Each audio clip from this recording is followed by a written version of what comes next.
want to put together some movements that you can do in the home. If you are elder yourself, or if you have a family member or a loved one that is elder, then here's some things that you can do, because not moving and sitting still, laying in bed is the worst thing that we can do. So we do realize that some people don't have a lot of mobility, or maybe they're deconditioned. If you are elder and you have some medical issues, then exercise might sound like something that you can't be doing. Today we're going to show you some things that you actually can do. And really, these are things that we should be doing all the time. We should be practicing exercise anyway. Today we're going to do some very basic movements. If you have limited abilities, range of motion, strength and conditioning, this is going to have to do with trying to get the respiratory response and get the cardiovascular response, which is going to help to open up the heart and the lungs with low impact, not a lot of equipment, some stretching and just some moving.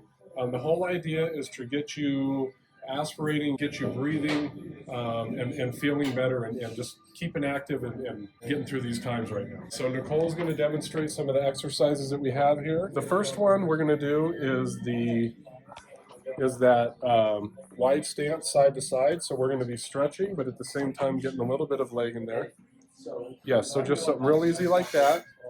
And so you're just going to do it to your level of ability, taking into consideration your knees, what your hips can handle. And so what you'll want to do is try to keep your hips back and your weight into your heels, rather than have your weight going into the balls of your feet. And that way you're going to keep it in, yes, correct, not into the heels. And that's going to protect your knees and your low back. So going back and forth, and then go ahead and speed it up a little bit. So if you can go a little bit faster here, then that's where we're going to start getting a little bit more movement and start to get a little bit more heart rate, which is in turn going to help us with our cardiovascular and our respiratory. Definitely respiratory health is good if we're trying to avoid and combat a respiratory infection. Okay, so the next one we're going to have is simply just bringing your arms around up over your head, right here.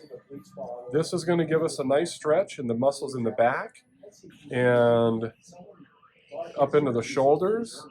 Again, we're getting movement, so we're going to get some blood flow going. It's not the most intensive, but it's definitely good for range of motion. And even though we're facing the times that we are right now, we're talking about staying in home and not being able to get out and about as much. If you're elder, these are things that will be good for you to do every day into the future as well. Nicole, are you feeling anything in your shoulders? Okay. Yeah. Good. Good stretching. It's a good stretch. Good. She's getting a nice good stretch out of it. Yep. Some nice side bends there also. That's going to help with the spine. If we're sitting, then we're not moving the spine as much. And so these just going within your range of motion. And so the next one will be having both hands in front of you, and then let one hand lead around, and then follow with the other one. There you go. So now you're really opening up the shoulders here. Go ahead and come back to center and do it again. Repeat that one.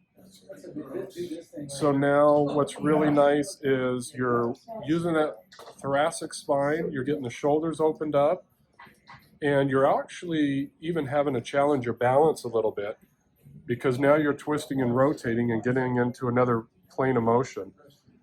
So go ahead and do the same thing. Keep going, do a couple more, but go ahead and bring your feet further apart. Yes. So if you need to bring your feet further apart for some better stability and balance, then we can just simply widen our stance there. Okay. And then you'll want to go to the other direction as well. Good, nice rotation, opening it up. And as you stretch, you're going to get fresh blood into the muscles. You're going to get that blood flow. And you're also going to help to get those lungs opened up a little bit as well. If you do these moves back to back to back, watch the video a few times, get used to these movements that you're doing. And if you go back to back to back, then that should help you to be able to get a little bit of your heart rate going and get a little bit of that respiratory effect that we want to be getting.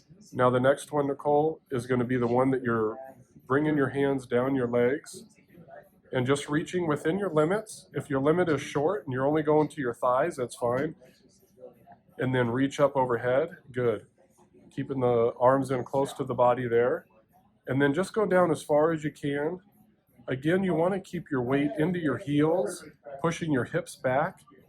And that's going to get a good stretch into the posterior chain, which is the back half of the body. Again, if we're sitting and we're watching TV, how do you not be tuned in these days to the TV and what's going on? And everything in the front part of your body is going to be tight. So getting a nice stretch into the back, into the glutes, the low back, and then coming up, reaching up overhead, then that's getting everything a nice stretch, and it's helping to undo the sitting, plus it's helping to get a little bit of the heart rate and the cardiovascular and the respiratory. Another thing we want to do is make sure that we're drinking plenty of water, which we should always do anyway, but staying well hydrated is definitely going to help and benefit us here. Good. Thank you, Nicole.